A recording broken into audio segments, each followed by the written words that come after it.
का देखता ले बुढ़े घर जाके गौर से कुछ कर ना। हमरा घर के बहुत याद आवता। तोरा घर की याद नहीं क्या आवत, कल नागवा की याद आवता।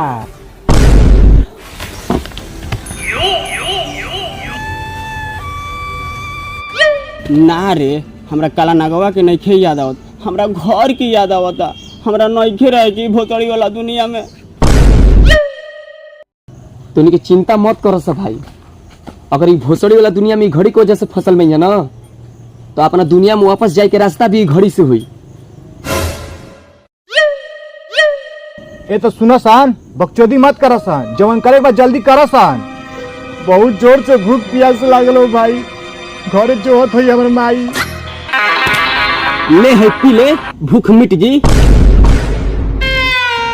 सरवाई जा हमने के गाड़ फाटल बा, एकरा भूख प्यास लागता। ये तो सुन, प्यास लगल बा ना, तो जो कोनो चंपा कल पर जाके पानी पी ले। अरे ना रे बाबा ना, का पता सरवा कोनो पानी पिए खुनी देख लेलो सन तो, और पानी के जगह पर मुत पिया दिया सही भोसड़ी वाला तो। अरे हाँ रे भाई, ऐसा कोनो दुनिया होला रे। और सरवा के बेटी भाग रहे और भरली गांव मिठाई बटवावता, और तो और गाली दिला पे सरवा इज्जत करता वसन। एगो बुढ़वा के पानी के जगह पे मूत पियावत वसन।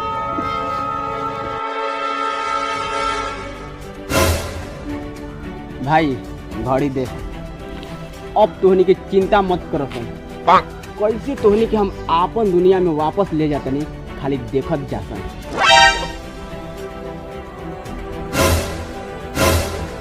Audio Jungle.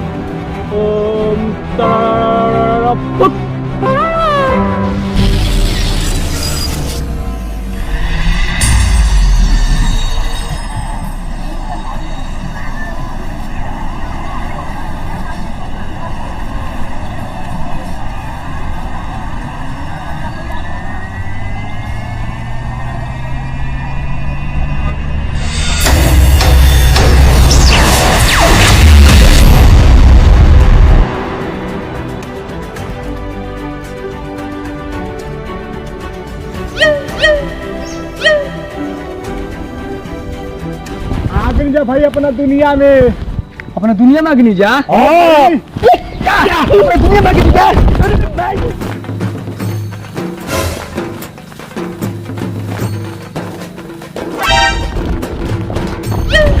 अरे रुक रुक रुक रुक, और पेड़ के पीछे केहू बा।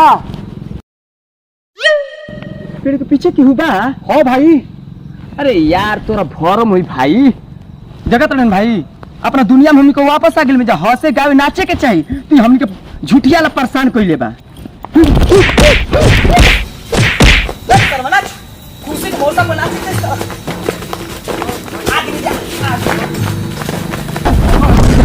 अरे ना ना ना, अरे भाई कसम से माँ कसम, पेड़ के पीछे केहू बा, लुका के हमनी के देख रहल बा। देख ना भाई, केहू गांव वाला होई पेड़ काटे आइल बा, तू छुटिया हमनी के परेशान कर रहल बाड़े। ना भाई, ए हमारी झाट हो जा केहू बा। चला तोहनी के हम अपन दुनिया में वापस ला देनी, और तोहनी के इनाम देहे के जगह पर कहत लसन कि उजा केहू बा, डरवावत लसन। अरे ना अरे पहुंचो, पेड़ के पीछे केहू बा, हम अपनी आँख से देखनी, आँख से। ए तू अपना आँख से देख ले ना, तो हम अपना झाड़ से देख ले। हमार लाड़ के हुए जाबा। हमेशा खाली दोगला ही बतियात रहेला भाई। चल तो उजा देखल जा। चल चल तो चल उजा देखल जा। हाँ चल।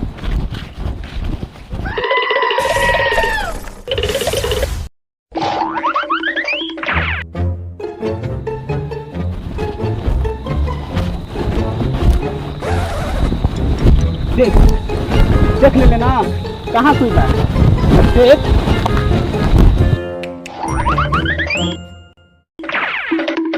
हम कहले ना, आँख से ना झाड़ से देखेला।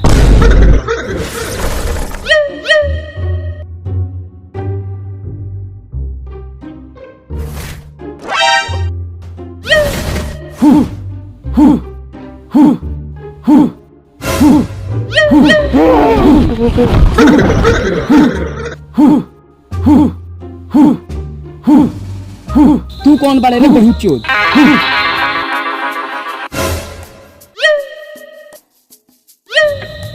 ये पकड़ के खड़ का मलाड़ वाले तू बोला कौन बड़े?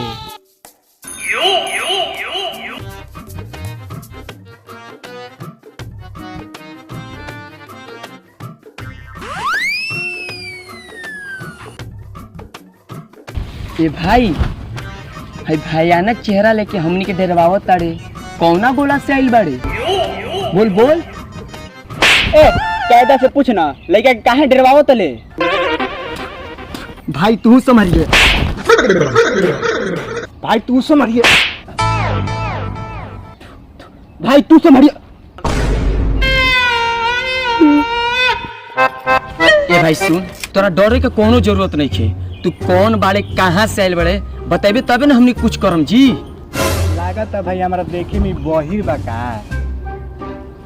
ए तो साला बहिर न बा, कोनो गुम नहीं है ना। मंचोद बोल तो सकेला ना। कुछ बोले बे चल देम दुनिया से, चल जीबे दुनिया से।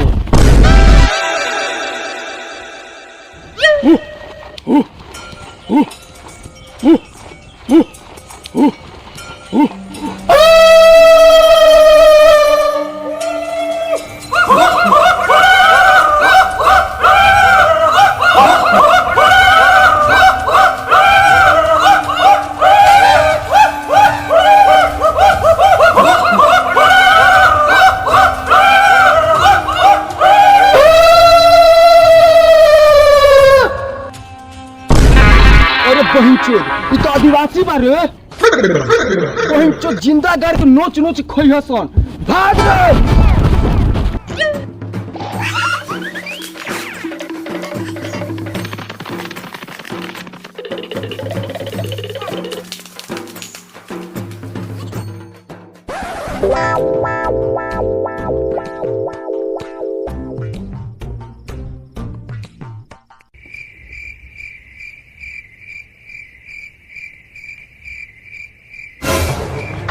अरे रंतबा, अरे छदबा, रंतबा, छदबा, हई देख रे का हरे सरबा।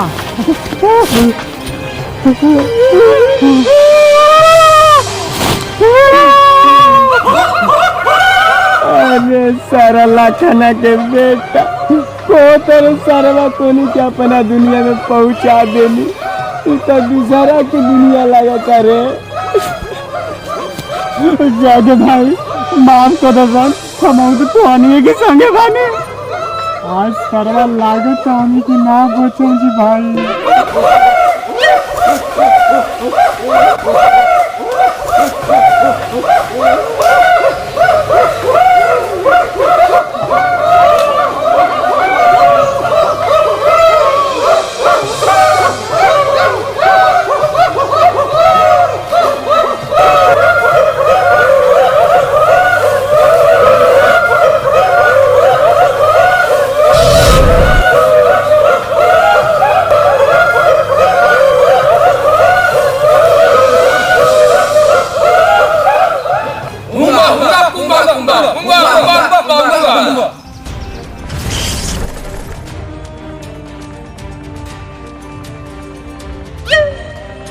हुम्बा हुम्बा कुम्बा कुम्बा हुम्बा हुम्बा कुम्बा कुम्बा।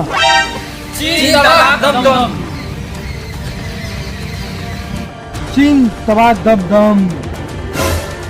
हुम्बा हुम्बा कुम्बा कुम्बा हुम्बा हुम्बा कुम्बा कुम्बा।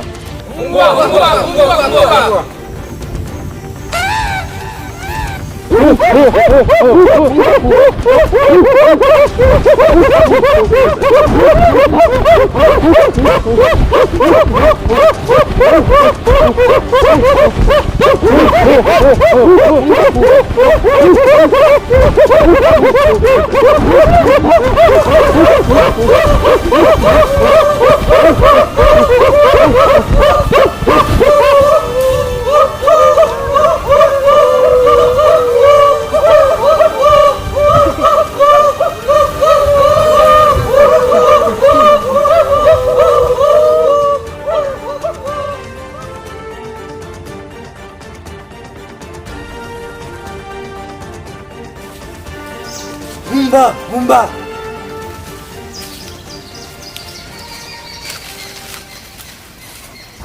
अरे बेवा कुछ कर रहे आओ तुम सन।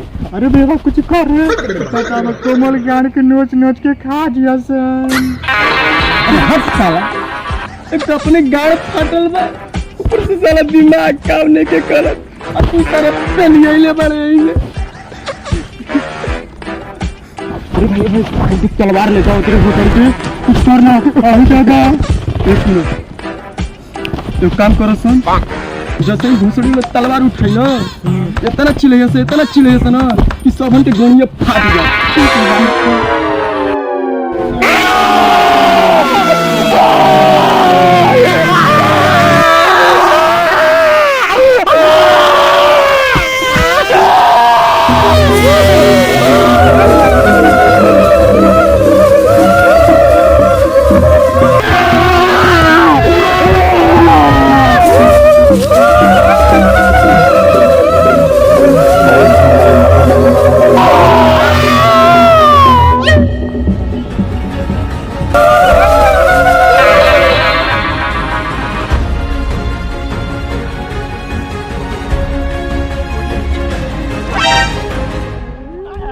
भैया भैया भैया भैया छोड़ देना भैया, अपनी गलती से जाग लीजिए भैया, अपनी दुनिया में अपनी को वापस चले जाइए भैया।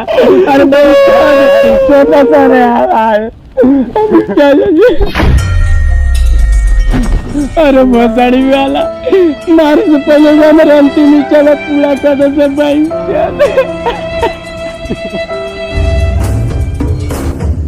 घमोरा हुम्बा हुम्बा कुम्बा कुम्बा हुम्बुआ हुम्बुआ हुम्बुआ कुम्बुआ कुम्बुआ।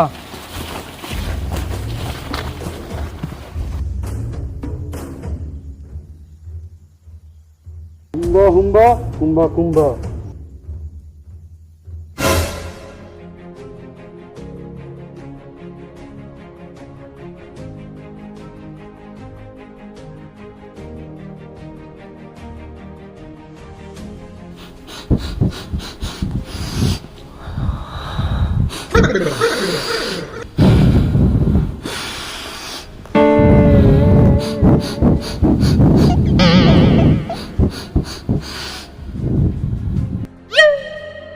तो ये कहाँ से आइल वाला सर?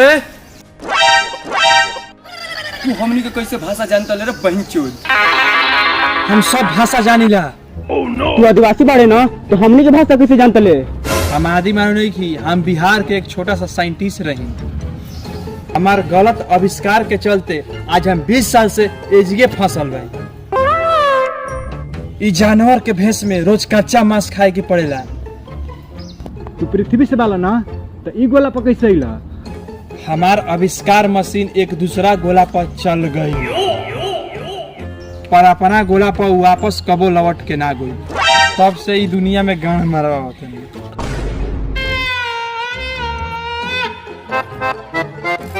अब तो चिंता करे कोनो जरूरत नहीं है, अब हमनी को वापस जा सके नहीं जा। ई कैसे? ई घड़ी के माध्यम से हमनी के अपना दुनिया में वापस जाइए। ई घड़ी ही हमनी के इजा फसीले बा, ई घड़िए से हमनी को वापस जाइए। तब जल्दी चले का यहाँ से, नहीं तो कबीला ला देखे से तो 5 मिनट में गणिया मार दिया सन।